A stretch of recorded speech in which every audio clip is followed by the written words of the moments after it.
I'm not sure that most people recognize how serious it really is, but it can lead to pneumonia and upper respiratory problems that literally can be a death sentence for some people. 4 or 5 years ago, I recognized that I was choking and having a hard time swallowing, so much so that I went to an ENT, and that was the first time I'd ever had a camera in my throat, and they didn't see any structural damage or issues, so that was the end of that. And it was a year, maybe 18 months later, that I was diagnosed with Parkinson's, and the swallowing problem was most likely a manifestation of that.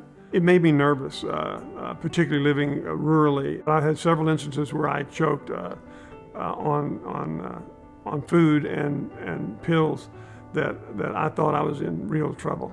I kept thinking, do I need to take a CPR class? What I wish healthcare providers understood, it was the fear that it causes, both with the patient and the family, and that there's solutions, and to solve them.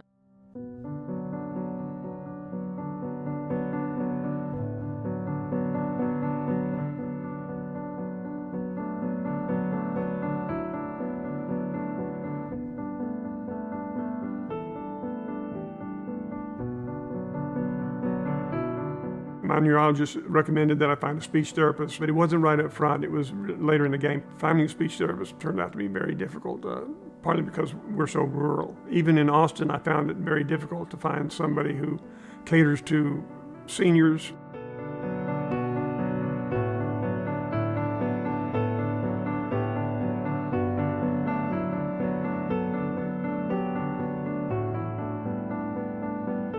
Dysphagia is one of those things that can kind of lay silent or under the radar until people start to notice there's a problem.